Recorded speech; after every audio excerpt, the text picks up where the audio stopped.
Elle Sofe Sara, Sámi choreographer and film director from Goethe-Institut on the Norwegian side of Sámi. Welcome. You have won awards for your work and have an impressive list of merits. Tell me about your background. I am from here, from Goethe-Institut, which is a Sámi village in northern Norway with about 3,000 inhabitants. And the majority in this village are Sámi and Sámi speaking.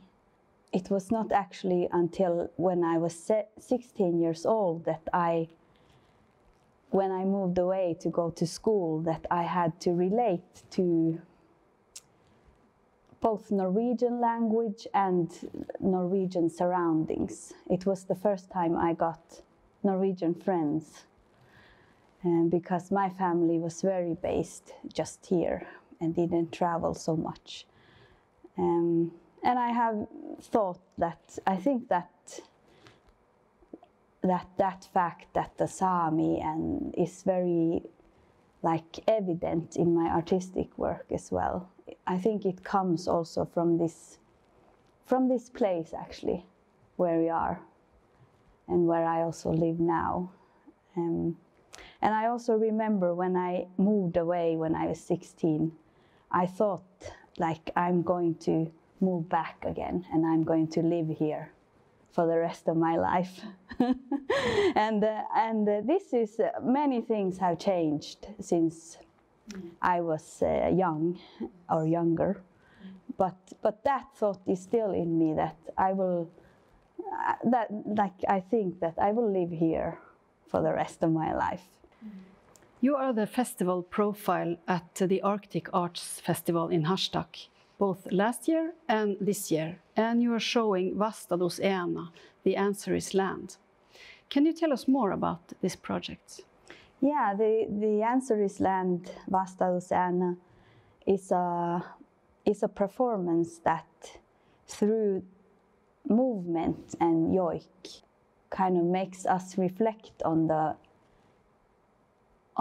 power of being together and also being in the surroundings where we are there and then. I am currently making it, so it's a little bit hard also to say so much, but I hope that it will become like an experience that maybe more than a performance where the audience are separate from the performers that you watch. Oh, that's the show. But I hope that I can integrate the audience, that they can get a bodily and musical experience. And it's a very special project to me. It's a very big project with many people involved, artists from different places, and a very collaborative project. Yeah, and also this that it's the opening of the festival is also very unique for me. I haven't opened a festival before, so yeah. And when the answer is land, what is the question? The Answer is Land, Vastados Ena, is part of 8 poetry lines. This is a different art project by Sámi artists Jenny Laiti, Niilas Holmberg and Outi Pieski. And these 8 poetry lines are placed in the Danu Valley River, which is in the border between Norway and Finland. And the Answer is Land is the last poetry line. But the first one is Gajaldat Ena, Vastados Ena. Land is the question, the answer is land. Why did you choose dance and film as your mediums? I think it was because there was an environment for theater here where I lived as a youth, and there was just a a young woman from our village who came to our classroom and was like, I'm starting up with a Sámi youth theater group and everyone here should come. And we were many people from my class who went there and kind of just started. And yeah, I liked it very much. And it kind of evolved from there that through theater I got introduced to dance and then to choreography, and kind of found out that I have very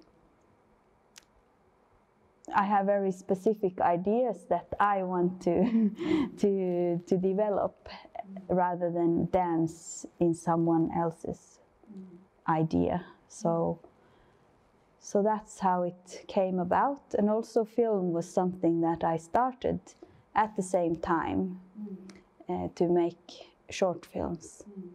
And yeah, and also with the film, I think it's also this availability, what was available, and how can I, who live quite far away from like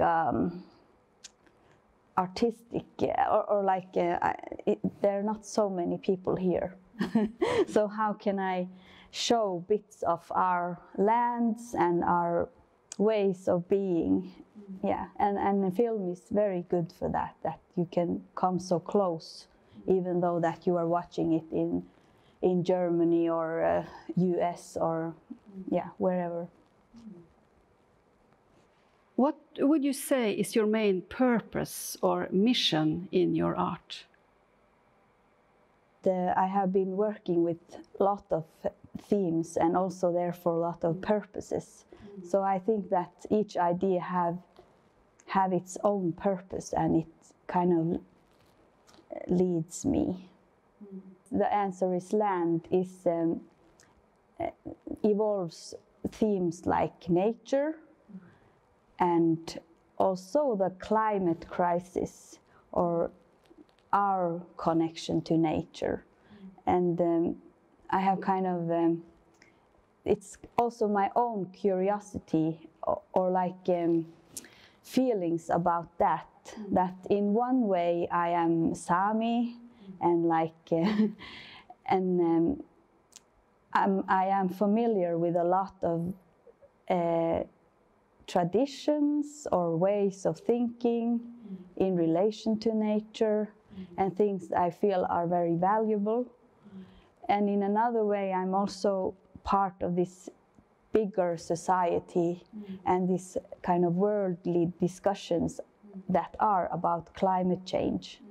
And they are very polarized and quite harsh. And there I also feel like, or maybe many of us feel like we are the sinners, we as the people, we have created this. So it's like this kind of, you know, state that you are both there, but yeah, like, so it's kind of a search of how can I reconnect, or how can I be in this, all these emotions that are, yeah, both like maybe a little bit, yeah, that you don't know, and maybe also this, oh, but I feel grounded. I feel that this is my land. This is my place to be. So it's navigating in this landscape that is the purpose right now, and I also feel that it's.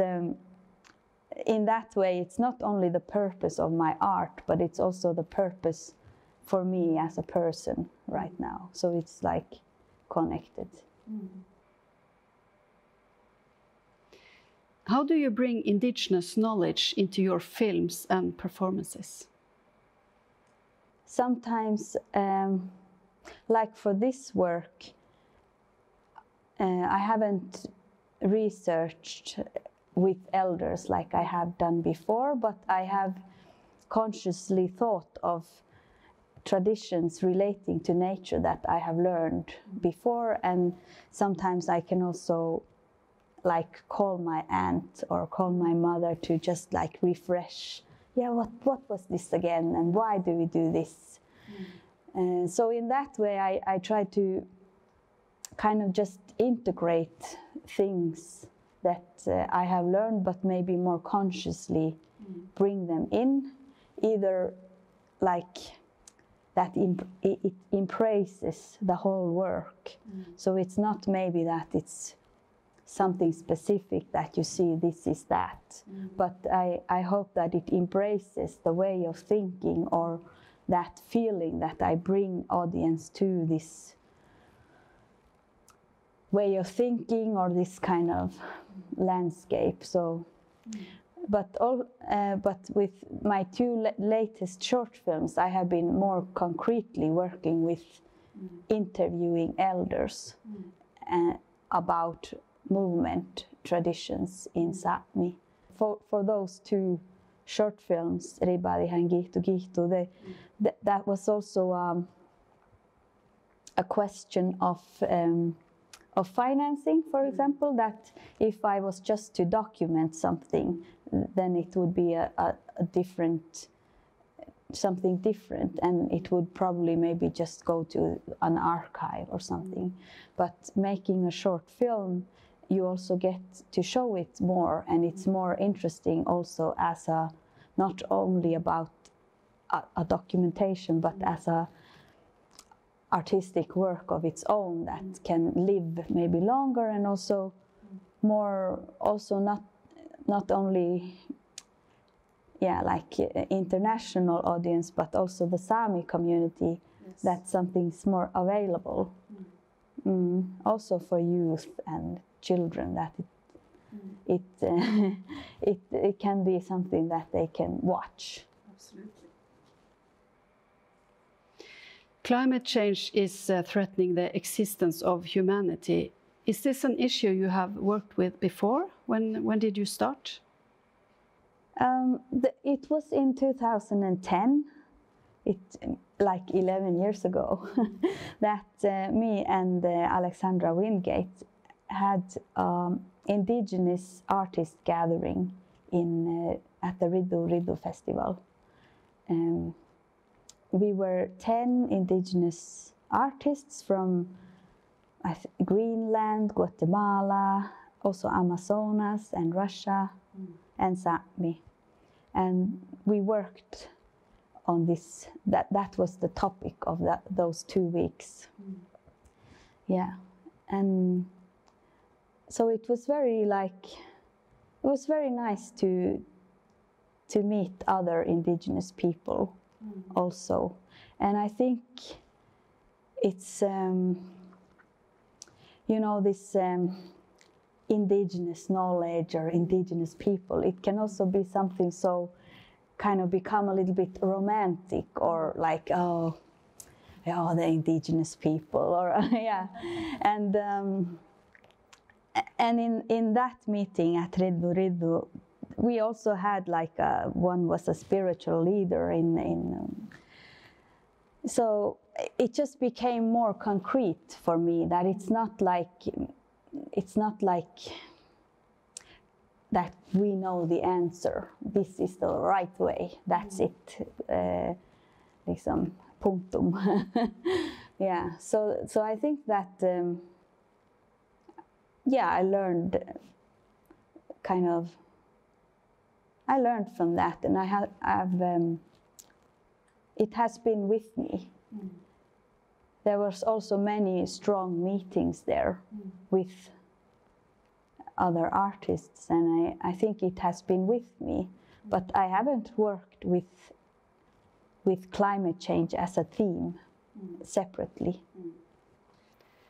How is climate change affecting Sámi communities? Is it affecting Sámi communities? It's also this one of these questions which is a little bit hard to say, because I can't I know maybe this area best, and I can't I think Sámi is quite wide, so there are many different challenges maybe, but in this area I think that we see climate change in the weather changes, and especially maybe which is hard for the reindeer are the winters, the changes in weather in the winter that can make the snow harder or lock like the ground so that the reindeer can't reach the food. Or that, if it's milder, the ice will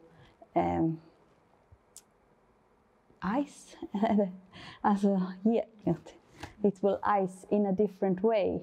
So that again makes how we can travel over the ice more dangerous, or maybe that we are not used to it because we think that it will freeze the way it always have frozen. So it's maybe this that it changes more. It's not so stable, the weather. Yes, but unpredictable. Yeah, so it's So I guess I'm no expert. I don't feel that at all.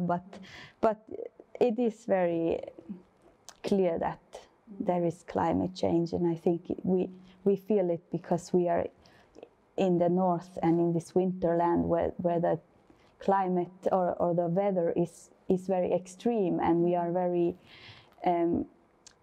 vulnerable if it's very unpredictable. Yeah. How can indigenous knowledge be a factor in making people aware about climate change? Also those people who are not directly affected by it yet? I think like the term indigenous knowledge is also det rommer mye. There is a lot of things that term includes. And I don't feel I have I'm not an expert in indigenous knowledge, even though I know some traditions. But I think maybe I feel that it's this time or like this calmness somehow, that maybe that something as simple as that we could include.